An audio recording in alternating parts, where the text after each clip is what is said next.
Bueno, pues tambor con chavetas, con calacimbre, tambor y flauta o pito que nos lleva hasta La Gomera, a esa isla cocucera, La Gomerita. Oiga, para saludar al amigo Pablo de Luca. Saludos. Tifawin, ¿qué tal? ¿Cómo estás? Bueno, Saludos, pues oyente aquí estamos de una Radio semana más Canario. con el amigo Pablo de Luca. De antemano, muchísimas gracias a todos los que nos siguen también a través de esa imagen, con la foto que ven por ahí de Pablo de Luca. Sí, sí. En este caso, hablando de temas tan interesantes como los que a menudo nos tocan. Además, de hecho, hoy incluso tenemos para finalizar una de las canciones que nos enviaba también de esa chiquilla. Que cuéntanos un poquito lo que me decías a micrófono cerrado, que bueno, ella es de aquí, aunque reside hace tiempo en Madrid, ¿verdad? Es de Gran Canaria, de Lucas, pero reside en Madrid hace tiempo ya, ¿no? Sí, Bueno, bueno. pues después contaremos la historia, ¿no? Venga, vamos allá, porque A hoy, ver, hoy tenemos el tiempo contado, como y sabes. hoy, bueno, mañana es el finado, la Sí, fiesta de finado que no tiene nada que ver con Halloween, que no tiene sí, nada que ver con esa fiesta impuesta, pero bueno. vale. Cuando estamos haciendo esta Eh, grabación es eso, y entonces pues vamos a hablar también de todo ello, porque es un tema muy recurrente para hablar de los magios y cosas. Efectivamente. Bueno, pues yo le dejo a usted, Bueno, caballero, que se pues explaye. Dígame usted de qué viene a hablar usted. Y si yo vengo a hablar de mi libro. como decía para comprar, ¿no? Sí, bueno, podrías Bueno. contarnos de cómo te fue con Raíces y con el amigo Pedro, ¿eh? En La Laguna que me diste. Sí, tengo que decir que la presentación fue muy emotiva.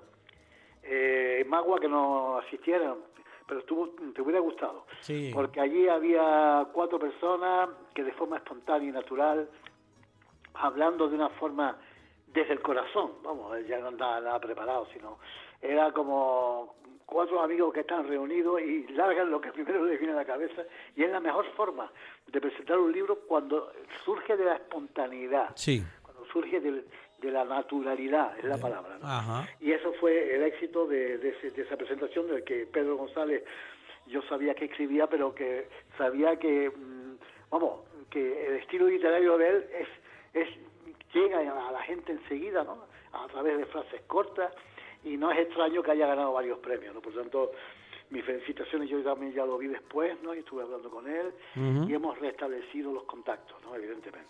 Bueno, muy bien.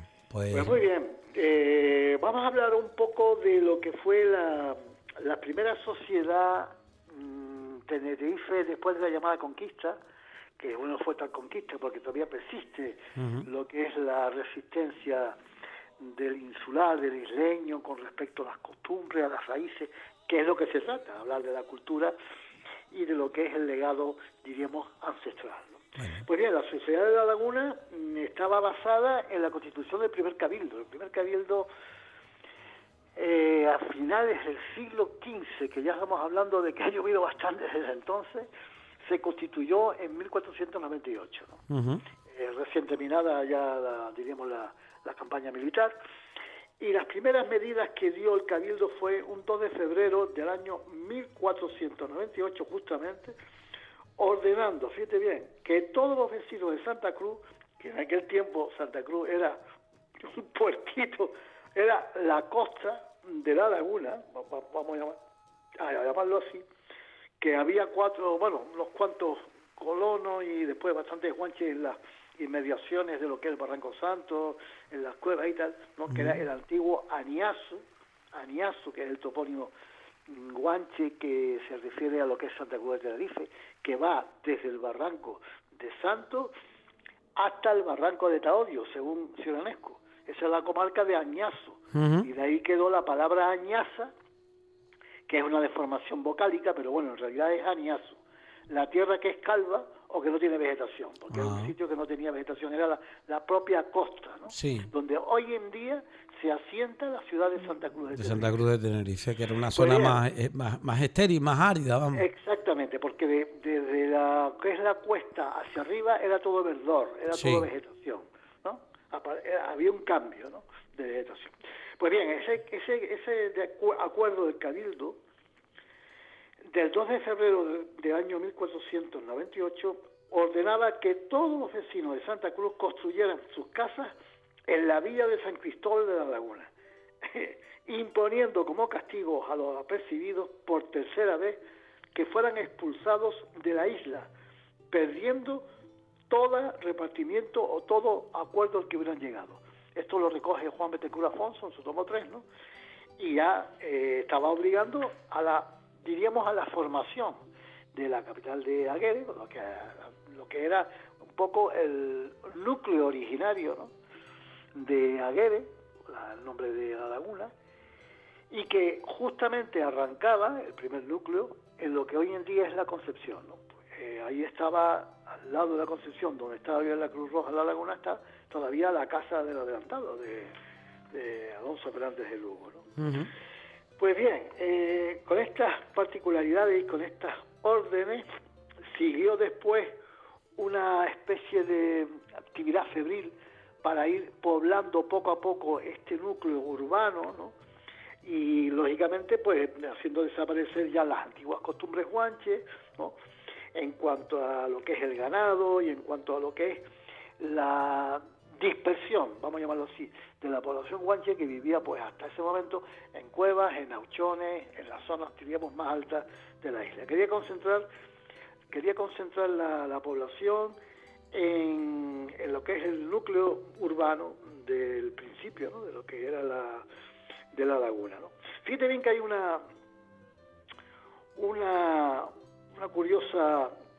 curioso acuerdo del año 1500, en este caso, del 8 de enero, que dice que fueran exterminadas las burras salvajes.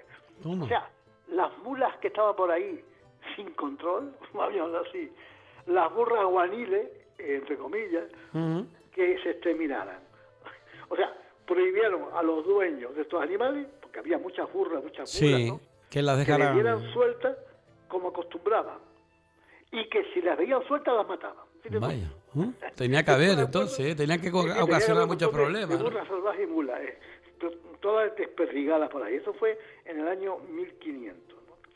Bueno, después la importancia de la cabaña ganadera de la isla es acojonante. Ay, sí. Perdón por la palabra, se me escapó. Sí, la importancia de la riqueza pecuaria era tan grande que se contaba sobre 200.000 cabezas de ganado cabrío. Uh-huh. Repito, 200.000 cabezas de cabra, tremendo, de ganado caprino. Estamos ovejuno también y de cochino, vamos, todo hay que decirlo, ¿no? Había ganado de todo tipo. Pero cuando eso no había neveras ni había grandes superficies, ni nada, había que comer. Era la riqueza de la isla concentrada en esta zona, ¿no? 200.000 cabezas de ganado entre cabras, ovejas y cochinos, pues imagínate. Y entonces eso llevó al Cabildo a promover un acuerdo en 1501 que declara dehesa pastoril, o sea, sitio de pasto, desde Anaga a Tejina. Uh-huh. O sea, que desde Anaga a Tejina, todo lo que es zona esta, ¿no? Sí. Que hoy en día está pues urbanizada con las autopistas y con las carreteras, y desde Punta de Hidalgo al Lomo de Taodio. Estamos hablando de una amplia zona territorial, ¿no?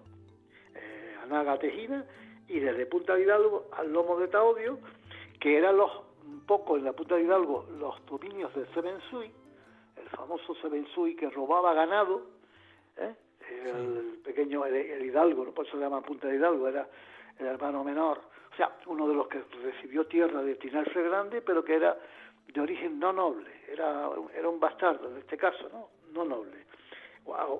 Hijo de Aguajuco, era Sebensui, que vivía en Punta de Hidalgo, ¿no? Pues bien, esto se dio la orden, o se dio el acuerdo, para declarar dehesa controlada.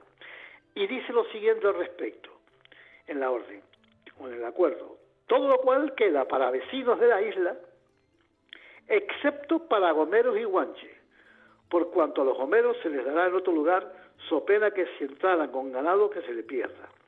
A los reincidentes por primera vez 100 azotes, y a la segunda cortarles las orejas y echarles de la tierra.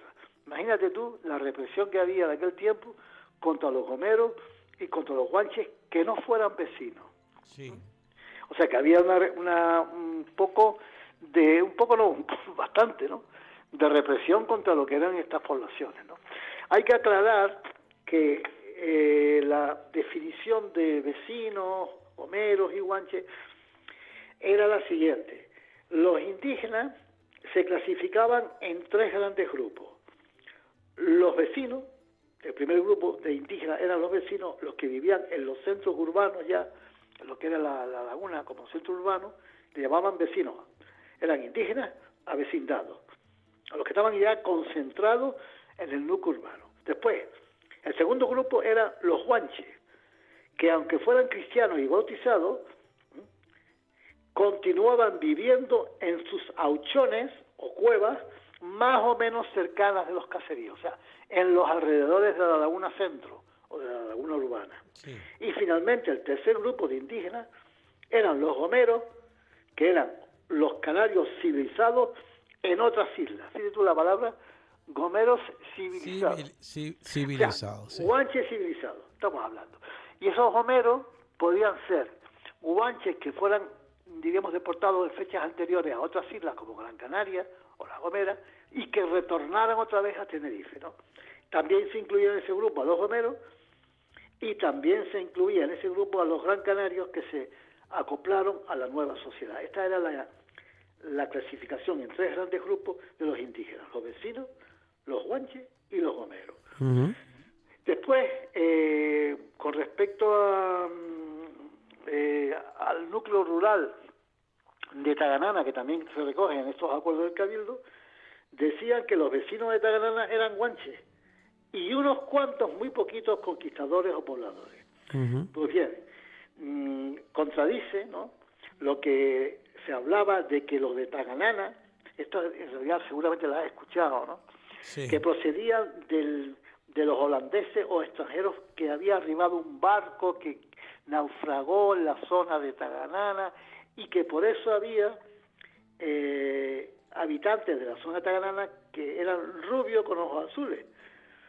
En fin, un poco desmintiendo esta teoría de que fueran descendientes de europeos, decía que eran legítimos descendientes de guanches. O sea, esos rubios de Taganana eran, según estas crónicas, ¿no?, o estos acuerdos, descendientes directos de guanches. Por lo tanto, ahí tenemos un control exhaustivo de todo lo que fue el área urbana, ¿no?, el área urbana de lo que es el núcleo originario después de la campaña militar y después de la finalización de la guerra, sí, aunque finalización de la guerra lo pongo entre comillas, porque tú sabes que en 1502 Ichazagua en el sur, los alzados todavía formaron un último mencionato. Y además, Pablo, permíteme que te pregunte, porque yo sé que no solamente fue porque hay datas recogidas del Cabildo donde se habla de cómo ellos, eran hasta en cierta manera, se quejaban, algunos vecinos ya metidos dentro de lo que es en sí la sociedad nueva, quejaban que ellos venían y cogían su ganado, que eran guaniles que bajaban incluso en esta zona norte, por la zona de la cumbre, es decir, que siempre existió ahí pues ese guanche cerrado que nunca quiso obedecer a lo establecido, ¿no? Exacto, lo único que hacían los guanches alzados era recuperar su ganado que había sido arrebatado por los colonos. Porque claro, los colonos, los primeros conquistadores, ¿no?, se apropiaron de los ganados de los guanches. Entonces, claro, ponían a pastar y ponían a guardar el ganado a guanches de confianza, vamos a llamarlo así. Pero había guanches alzados que querían recuperar ese ganado. Y por tanto había grandes castigos y grandes sanciones a los guanches alzados que intentaban, digamos, apropiarse de esos ganados que lo habían, en última instancia, se habían apropiado ilegalmente, ¿no?, porque eran, o ilegítimamente, de los guanches, porque pertenecían a los guanches, ¿no? Y fíjate tú si era grande la represión, que a los gomeros, en estos acuerdos del Cabildo, y estamos hablando ahora del año 1501, ¿no?, que todos los ganados de los gomeros anden en Güímar y no en otra parte de la isla. O sea, que confinaron los ganados de los gomeros, concretamente, en Güímar. Y asimismo, los vecinos de la isla anden asimismo en Güímar como si ellos quisieran. Sí. Pues bien, esto en realidad lo que estamos hablando es de un control exhaustivo, como dije antes, de lo que es la población, con mucho cuidado, Lo bueno para que no sí, hubiera una, sí. ¿cómo te digo a ti? Una rebelión, Una ¿no? rebelión. Lo bueno de Se todo podía ello controlar la está que población. documentalmente tenemos ahí unas pruebas fehacientes de todo ello. Es decir, que todo eso que está diciendo Pablo de Luca está Sí, sí, asentado, digamos, totalmente. está escrito, vamos. Sí, totalmente documentado, la historia de Pueblo Guanche, Sí, a través de los acuerdos del Cabildo, que es un interesantísimo sí, documento. Hay un libro sobre los acuerdos del Cabildo de los estudios Canariorum, en este caso, ¿no? Hay 2 tomos, ¿no?, en los que se recogen puntualmente todos estos acuerdos, con fechas y con sí. absolutamente toda la evolución desde 1498 hasta 1525, por ahí más o menos. Sí, hay un dato que muy interesante que yo no lo tengo.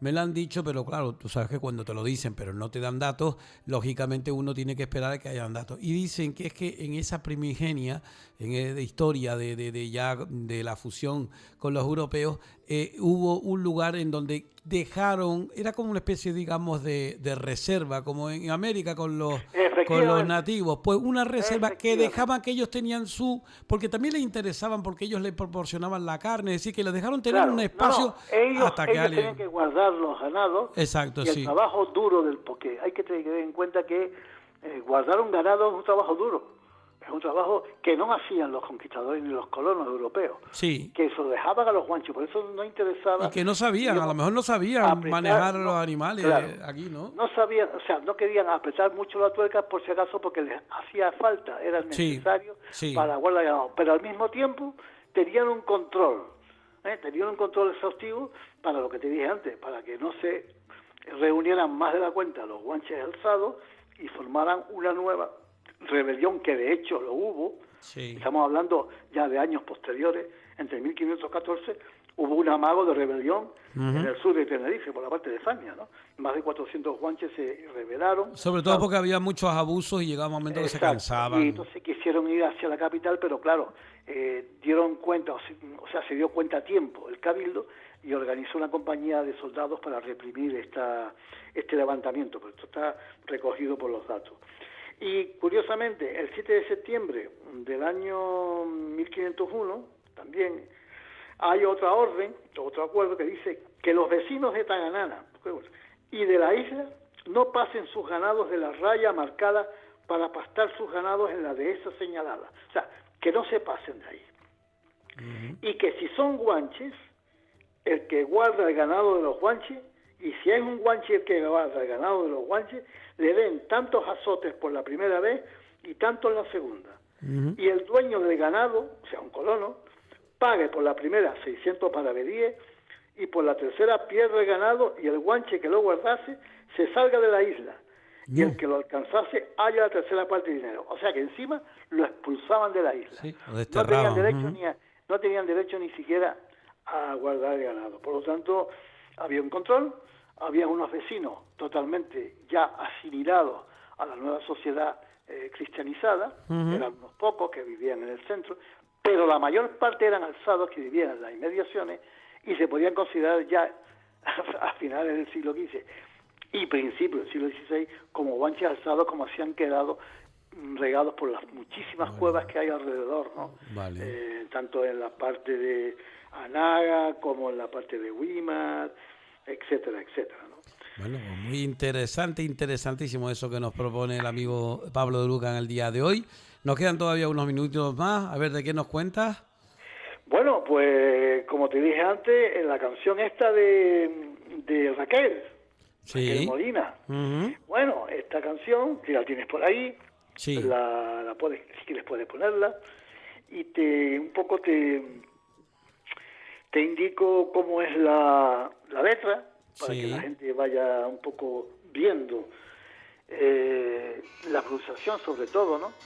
Y cómo se le puede poner letra, o música, mejor dicho, a una letra de una poesía Tamasiek, y cómo esta mujer, sin conocer en absoluto, este es el milagro, vamos a llamarlo así, que sin conocer para nada la lengua tamasí ha captado la esencia y el acento que parece que es una mujer que toda la vida está con la tamasí cuando acaba de conocerla. Escucha, escucha.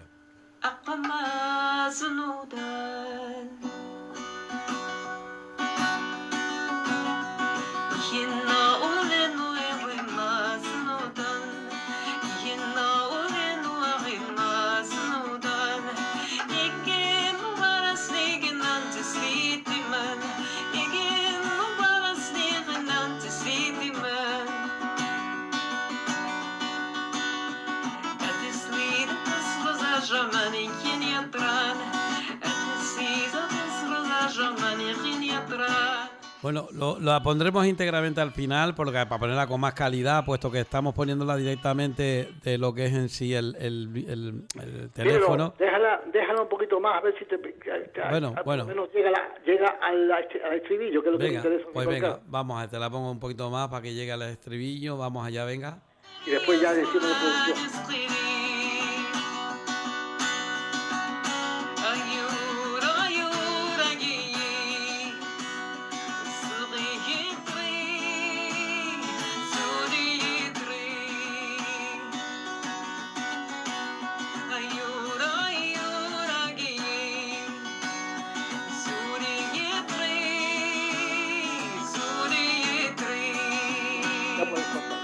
Bueno, ya. Bien. La canción, como tú habrás escuchado y los oyentes, Sí. habla de Ayur. Ayur, sí. Habla de Wammas, lo que está en el medio. Habla Sí. de Ugaraz. Habla de Ashamán. Habla de Tislit, la novia. Sí. Entonces, la traducción, te la voy a leer en Tamasik, sería Ihennaulinu, Wammas Nudan, Igin Ugaraz Nigirna, Tislit Diman, Atislit Atisruz, Ashaman Igin Yitran, Zu Ayurgit Tziri, Sulan Skeri. Tziri, que significa la luna llena. Sí. Y la traducción es a la luna, la canción, que significa, o se traduce en castellano como tranquiliza mi corazón en el medio de las noches. Sí. Sobre el camino del cielo, de la novia es el alma. Oh novia que pone a chamán por encima de las estrellas, como es la luna en plenitud, con abundancia me influye. Y el estribillo sería, luna, luna, alúmbrame, como a la estrella, que significa ayur, ayuragiji, Sí. zudiyitri. Luna, luna, alúmbrame, como a la estrella, Qué bueno. Esta es la canción que presentará en su día junto a la que ya hizo sobre la... Sí. Haremos esa videollamada cuando ella esté un poco más Moray. libre. Yo tengo que llamar porque tiene una Sí. cantidad de trabajo y es una chica muy Pero solícita para eso tienes que estar conmigo aquí en el estudio porque le haremos una videollamada, así estaremos los Claro, tres juntos, claro, ¿vale? claro, Sí. claro. Y entonces ya, pues ya, el día que está, pues entonces ya Sí. estamos allí, ya con tiempo, porque... Claro, tenemos una sí, videollamada y no le se puede dedicaremos pasar. Madrid, todo el tiempo posible. Sí, pues creo que vale la pena porque, ya digo, es un ejemplo absolutamente claro de una mujer, una chica de origen canario por parte de madre, Sí, que vive en Madrid y que ha asimilado de una forma impresionante sí. la letra, la lengua tamasí, sin conocer en absoluto para nada la lengua masí. Y resulta que mucha gente del continente me ha dicho, oye, esa chica es cabilia, es marroquí, es bereber ahí el continente. No, ella es canaria. Se quedan asombrados. Sí. Bueno, pues es curioso. Pues nada. Hay una curiosidad. Si mi mujer y yo hubiésemos tenido otra chiquilla, el nombre nos gustaba Tisiri, mucho. ¿no? Tisiri. Sí, Tisiri significa claro de luna. Sí, pero Es nos la gustó. luna llena. Bueno, Tisiri. tenemos a nuestra Tairi, que es Tairi, que significa amor. amor, y Tisiri. Romén. Tisiri. que es luna llena. Y también hay una variante de Tisiri que es Taziri. con A. Taziri. Taziri. Tal como suena. T-A-Z-I-R-I. Taziri o Tisiri. Hay tanta Porque los vocales no importan. Sí. Los vocales no... Hay no tanta afinidad entre los nombres, los topónimos y antropónimos en América de los pueblos nativos con los canarios que me quedo sorprendido. Porque hay un montón de nombres amerindios que tú dices, joder, pero si es que hay alguno incluso que es igual, exactamente igual a alguno canario, ¿no? Entonces, pues claro, eso me imagino yo que la ta, el ti, me viene, por ejemplo, antes teníamos nosotros aquí Tibiabín, ellos tienen Tibisay, es decir, hay un montón de cosas ahí que no... Sí. En Venezuela. No sabía, Tibisay. Puede ser que, claro, tú sabes que el tributo de sangre fue una costumbre en la que muchos inmigrantes canarios llegaron obligados a América. Sí, ahí están los... Pues desde Venezuela hasta Argentina y Uruguay. Sí, no, y también en Puerto Rico que están los boricuas que son descendientes, dicen, de los propios guanches. Se nos terminó el tiempo. Y no me extraña que haya palabras guanches. Sí. Pablo, hasta la próxima. Bueno, muchísimas gracias de verdad de antemano, Tamir. Venga, Ashita Guanche.